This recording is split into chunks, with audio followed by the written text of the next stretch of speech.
Alrighty, I'm much better now. Sweet, did I? Yeah, I did. I had to check to make sure I turned the thing on. Vibration off, actually. So, this is a TV review for the 1993 series known as SeaQuest DSV and its follow-up season, SeaQuest 2032. So, whoa. I recently watched these on Peacock. Now, I did grow up watching SeaQuest. I loved that series growing up, but I could not for the hell of me remember. I couldn't remember how the fuck it ended. And I only remembered a prison and the ship. That's all I remembered.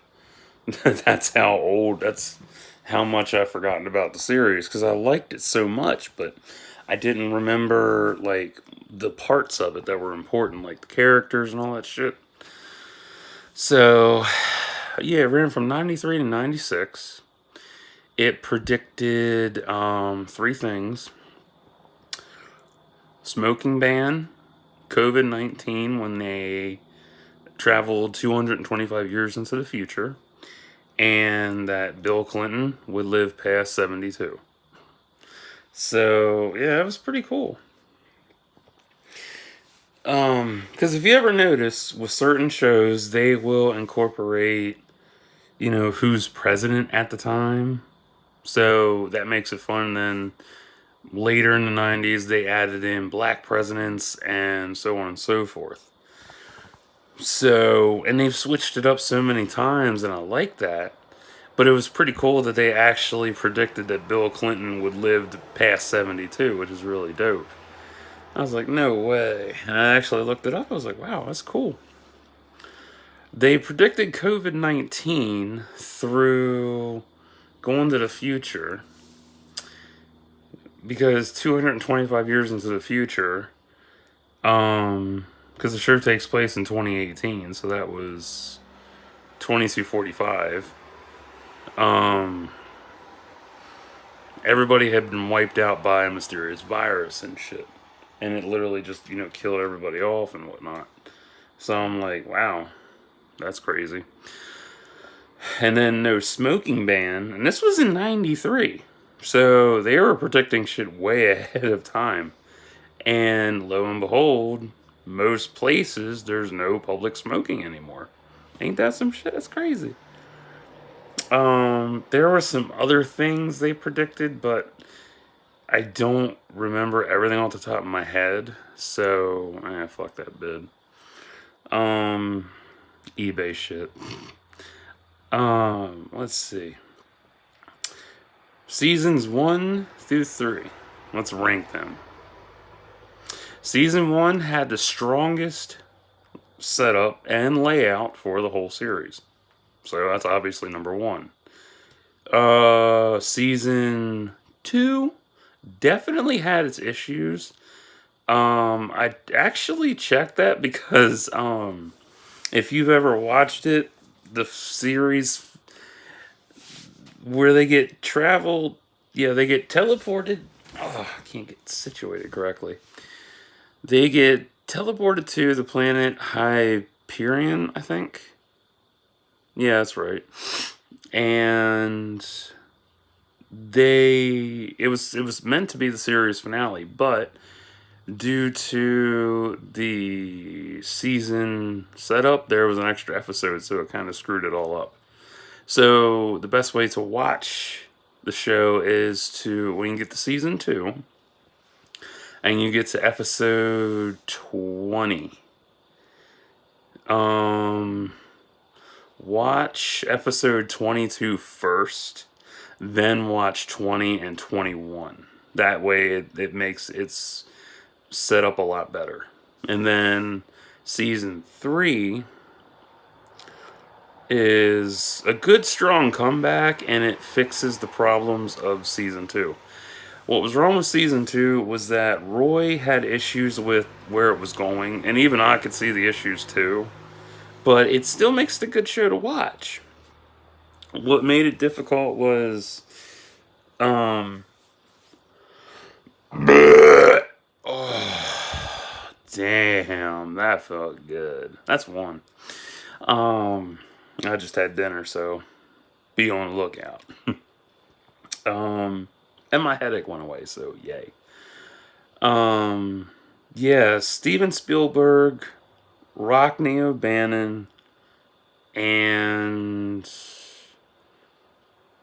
oh fuck, I don't remember the third guy's name. I ain't looking it up, whatever. But Spielberg was behind it.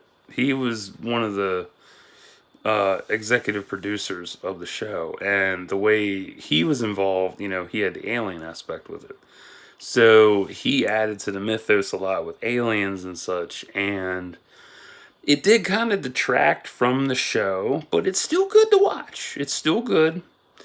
It is slightly ahead of its time. It is forward thinking a little bit. What else? But yeah, season 3 was definitely like a breath of fresh air because you had Michael Ironside taking the lead over Roy Schneider, and Roy left the show. He came back and get a couple guest spots. But yeah, Michael Ironside, he did good shit leading SeaQuest. I wish the show would have went on longer, but it got canceled, so it left. Let's see. If season 3 had continued, there would have been 9 episodes left in it, because back then, almost every season had 22 to 27 episodes, like X-Files and shit, and Supernatural. Well, before Supernatural was even a thought. But yeah. What else was there? Yeah, season 3 ended with 13 episodes, and it ended on a flashback with Fredericks and Brody. And I liked it. It was pretty good. The series as a whole, I would definitely give a 7 out of 10. Like, it's really good. It just has its issues. And if you're ranking the seasons, it's 1, 3, and 2. 1 has that solid groundwork, and I love that. That's the one thing that's really drags out about first season, is that you get your introduction to characters and the mythos building and all that shit. Season 2 continues that trend, and so on and so forth. What made season 2 difficult, honestly, was the fact that some of the cast left, and that does suck. Because if part of the cast leaves, then you have to, fill in the gaps with new characters. And one of the new characters in season 2 was Dagwood. He is autistic, and I love that. It was so nice, because I couldn't remember the motherfucker's name. I was talking to Bella about that. And I told her, I was like, I cannot remember this motherfucker's name, but I remember he had tattoos on his face and whatnot. And I didn't know what his name was, and she was just like, it's Dagwood. But I didn't tell her about the tattoos and shit. Or no, she's like, it's Dagwood. And I'm like, I still don't know who the fuck that is. And then he shows up. I'm like, oh, Dagwood, I remember him. And one of the fun things was that you had, oh shit, what is his name? The DeLuise brothers were in season 2, which was really cool. That was nice seeing brothers on the small screen. That was really cool. I definitely love Dagwood's evolution as a character. That was really cool. Piccolo, Tony Piccolo, yeah. His evolution was good. Bridger's evolution was good. Lucas's evolution was phenomenal. Darwin didn't get a lot of screen time, which was kind of frustrating. Because it was nice to see how they were evolving and stuff, but there wasn't a lot of build up on him for the most part, which kind of sucks. One of the big things that really stood out about SeaQuest that they did away with, which was so stupid. At the end of every episode for season 1 and 2, and then a little bit of 3, they did. Season 1 had Bob Ballard himself at the end, and he would give you facts and trivia about the show, and also about aquatic life and shit. And it was really nice. I was like, wow, it's so cool. And then they did Sea Facts for 2 and 3, and that featured the cast, and they would go over different sea creatures and interesting facts about them as well. And I was like, wow, this is educational as fuck. I love that. So it was nice, but one of the things that sucked was they did away with that. I'm like, why would you do away with something that was so important and so cool and free education? Shit. um SeaQuest DSV, the vessel itself, I love that fucking vessel. It is so pretty. There's a ship breakdown vid I gotta watch yet about it. I'm excited to watch that, actually. I haven't seen it yet. But it breaks down the entire vessel itself, so I'm anxious to watch that shit. But, yeah. The concept of the UEO, Micronesia, the G.E.L.F, those definitely could have been explored a lot more. I really did enjoy that. Like, the UEO is amazing. I love that shit.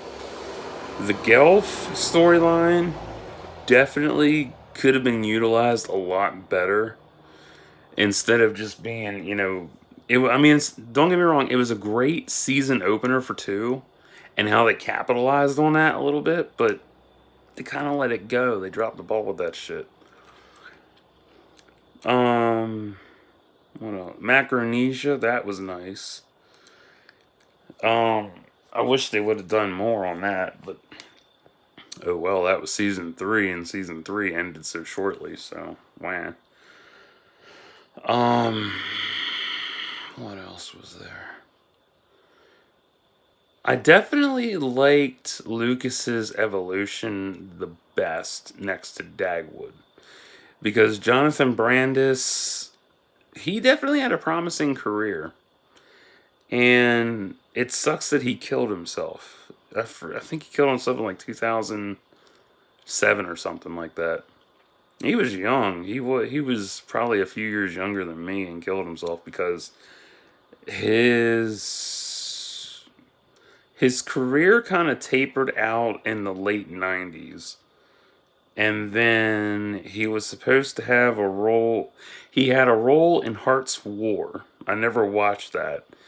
But it was supposed to be like his return to fame, except that scene got turned into a deleted scene, so that just fucked him over completely. So he ended up killing himself. Blows. What can you do? Ted Ramey was in the series. That was pretty cool. That surprised me. He is the brother of Sam Ramey, who is famous for doing Hercules, Xena, The Evil Dead series, and Spider-Man. What else? Yeah, Ted Ramey, he's been in a lot of stuff. I'm surprised he didn't offer Jonathan a spot on Hercules and Xena. Like, that would have really propelled his career a lot to be on that. And even maybe given him a spot in the Spider-Man trilogy. That would have been neat. Um, Hell, he could have done a good Peter Parker, I think. But we'll never know. Um, it was cool seeing Tim Russ guest star in an episode. That was really cool. Because I watched that and I was thinking to myself, man, this must have been the episode that made the execs at Paramount and Paramount and Star Trek pick him to be Tuvok in Voyager 1 year later, because that was in '94. So that was literally a year before Voyager dropped. So pretty cool. You should watch that episode. Like, it really does show him. It really does shine for him. Like, it shows him in, a Vulcan sense, honestly. And I like that. Well, not a Vulcan, but, how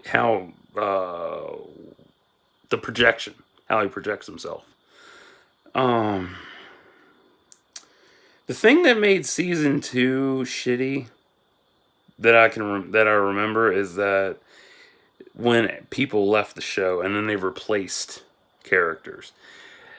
That sucks, but it is a risk factor, because if they were treating it like Shore Leave, which I think that's what they were going for, if they'd have switched it up every season with new people, yeah, it would have lost interest really quick, because then it would have been, which of the originals is going to leave now.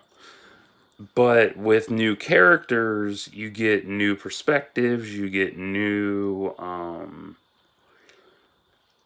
what else? New perspectives, new backstories, new interactions, new ideas, all that cool shit. And it's a good deal. It's good shit. But doesn't really stick that well. That's why you have to have a cohesive cast. If you have a cohesive cast, the shit does pan out and work good for you. But since they were going with the idea of, it was their, last tour, and then they were taking off and going other places, it makes sense. So, it's like 10 out of 10 for that concept idea, but also 6 out of 10 because it sucks. Because then you have to adjust to new people and all that shit. I think Roy Schneider did a phenomenal job as Captain Bridger. That was awesome. Oh, damn, that's good. That's 2.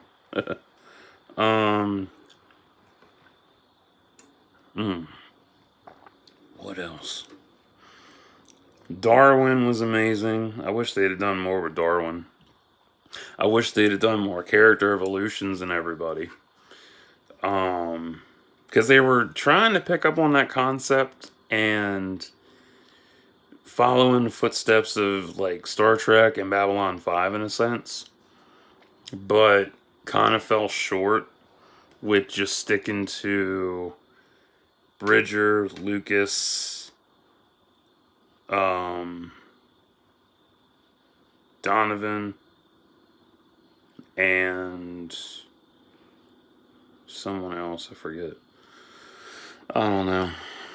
But they were working on, and then they kind of they capitalized that on season 2 and pushed through that and started doing secondary character focusing, which was nice. But I don't know, it kind of tapered off in season 3, because then you had new characters joining, so they had backstory to them. But they didn't even get much room. Like, Fredericks didn't get much of a backstory, except for that flashback episode. Brody was just there, didn't really have anything to do with him. Ortiz could have had a lot more work done on him. I can't remember the female helmsman from season 1. The one with the wild blue eyes. I fucking loved her. Like, damn, she was amazing. And I wish she'd had more evolution. Benjamin Krieg, he was good. He was really good. Like, it was a whole cohesive first season. And then people left, and it just kind of tapered off. So it was like a strong lead, and then kind of like a deal. But the show as a whole, man, 7 out of 10, easily. Like, it's good to watch. It could use a reboot, honestly. It really could. Especially now, because sci-fi is so much more interesting, and it'd be nice to have a reboot of it in modern day. Um, or just continue on from where it left off or something. I don't know. I mean, you'd have to write off. I mean, if they were to continue it from where they left off, they'd have to write off Bridger because Roy Schneider's dead. He died in 2008 or 2009, I think. I forget.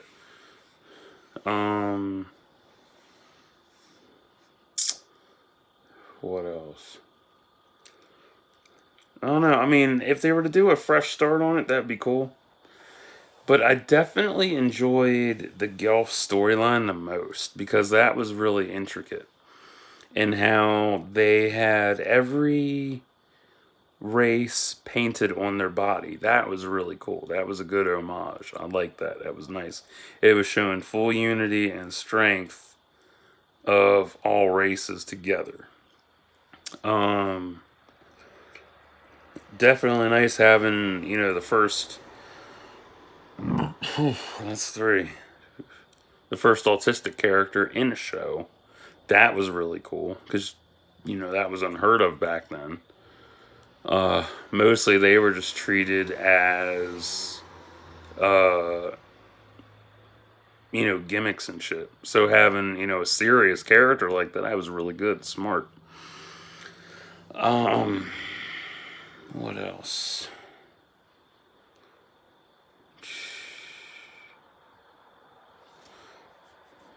I think that was about it.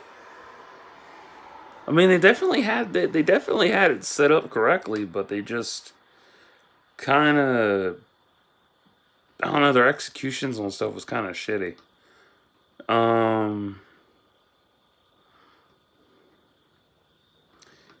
But overall, like, the show is phenomenal. It really is. It's something that, you can get sucked into and enjoy it, and it's fun to watch. I can't really think of a favorite episode, to be honest. I enjoyed the whole show. I just enjoyed the whole thing.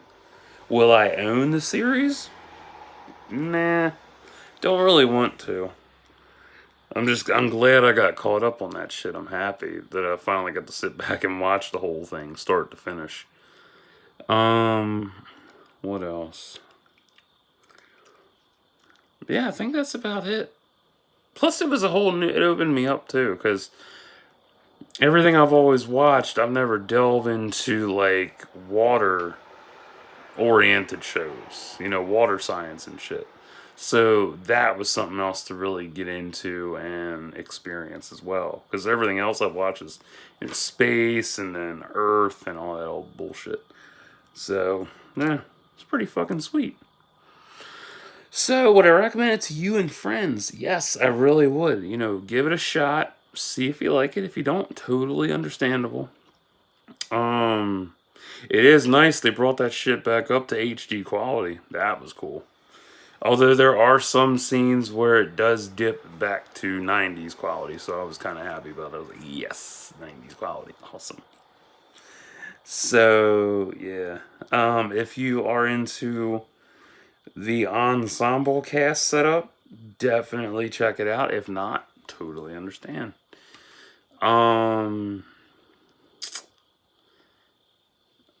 What else was there? If you don't like undersea shows, you won't like this. If you have a phobia about that, you definitely won't like this. But if you do and you do, cool, check it out.